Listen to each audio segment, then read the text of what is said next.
Pasta বা noodles খেতে আমরা ছোট থেকে বড় মোটামুটি সবাই পছন্দ করি, কিন্তু বাজারে যে সমস্ত নুডলস বা পাস্তা পাওয়া যায় তার বেশিরভাগটাই কিন্তু অস্বাস্থ্যকর ময়দা আর রিফাইন অয়েল থেকেই তৈরি হয়।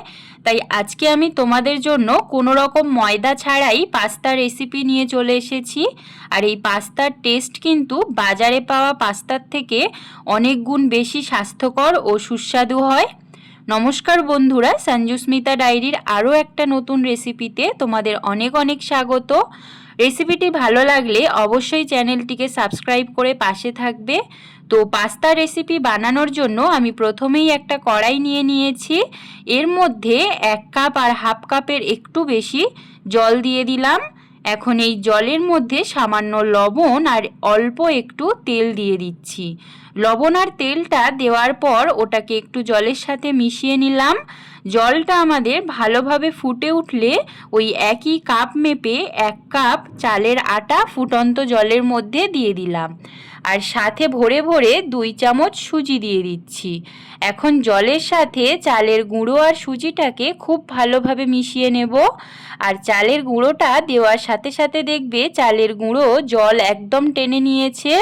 এই সময় গ্যাসের ফ্লেমটাকে অফ করে দিতে হবে, আর এটাকে গরম অবস্থায় ঢাকা দিয়ে 5 মিনিট মতো রেখে দেব। এই সময়টাতে তোমরা পাস্তা বানানোর জন্য কিছু সবজি কেটে নেবে। দেখো এখানে আমি পেঁয়াজ, ক্যাপসিকাম, কাঁচা লঙ্কা, টমেটো, গাজর আর অল্প একটু রসুন কুচি করে নিয়েছি। তোমাদের কাছে যে সমস্ত সবজি থাকবে তোমরা সেইগুলোই নিয়ে নিতে পারো। এখন 5 মিনিট পর কড়াইয়ের ঢাকনাটা খুলে চালের মিশ্রণটাকে একটা পাত্রের মধ্যে নিয়ে নেব। এই সময় চালের মিশ্রণটা দেখবে একদম হালকা গরম থাকবে। এই গরম অবস্থাতেই চালের আটাটাকে হাতের সাহায্যে খুব ভালোভাবে মেখে নেব। হাতের সাহায্যে একটু জোরে জোরে প্রেস করে চালের আটাটাকে আমাদের মেখে নিতে হবে। এই সময় চালের আটাটা একটু শক্ত মনে হলে উপর থেকে হালকা গরম জল ছড়িয়ে মেখে নিতে পারো। তবে আটাটা আমাদের খুব বেশি নরম হবে না বা খুব বেশি শক্তও হবে না, এইরকম একটা স্মুথ ডো তৈরি করে নেবে। এখন 2 হাতে সামান্য তেল লাগিয়ে আটার ডো থেকে ছোট ছোট করে লেচি কেটে নেব। একটা লেচিকে হাতের 2 তালুর মধ্যে ঘুরিয়ে একদম মসৃণভাবে একটা বলের শেপ করে নেব। এখন আঙুলের সাহায্যে বলের মাঝখানে হালকা প্রেস করলে দেখবে একটা সুন্দর পাস্তার শেপ হয়ে যাবে। আশা করছি তোমরা দেখেই বুঝতে পারছো পাস্তার শেপটা ঠিক কত সুন্দর এসেছে। আর আটাটাকে তোমরা যত মসৃণভাবে মেখে নেবে পাস্তার শেপ কিন্তু ততটাই সুন্দর হবে। আর আটাকে যদি ভালোভাবে না মাখো তাহলে পাস্তাগুলো বানানোর সময় কিন্তু পাশে থেকে ফেটে যাওয়ার সম্ভাবনা থাকবে।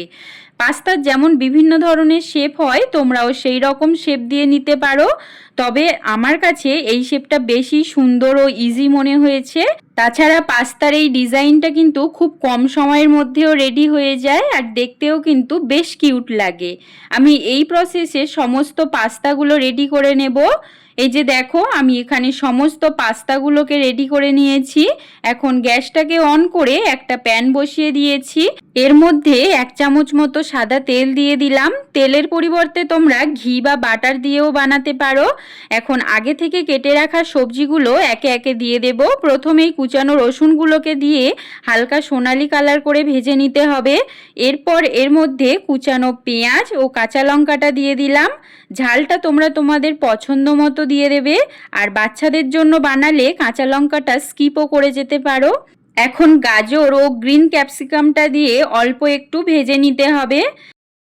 দেন এর মধ্যে কুচানো টমেটো দিয়ে দেব। এখন পরিমাণ মতো লবণ, অল্প একটু গোলমরিচ গুঁড়ো, সাথে 1 চামচ করে টমেটো কেচাপ আর সয়া সস দিয়ে হালকা হাতে মিক্স করে নেব। চাইলে এই সময় তোমরা এখানে একটু পাস্তা মশলাও অ্যাড করতে পারো, এতে করে পাস্তার টেস্টটা কিন্তু আরও দ্বিগুণ বেড়ে যাবে।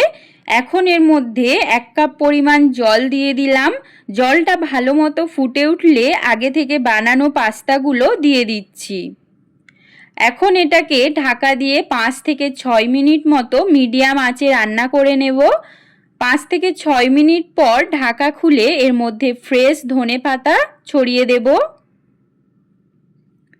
এখন হালকা হাতে মিশিয়ে নিলেই রেডি হয়ে যাবে আমাদের একদম স্বাস্থ্যকর হোমমেড পাস্তার রেসিপি।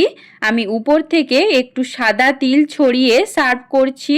এটা কিন্তু একদম অপশনাল, তোমরা চাইলে দিতে পারো বা না দিলেও কোনো সমস্যা নেই। তোমরা এটা বাচ্চাদের টিফিনেও দিতে পারো, আবার সন্ধ্যার স্ন্যাক্স হিসাবেও চটজলদি বানিয়ে নিতে পারো।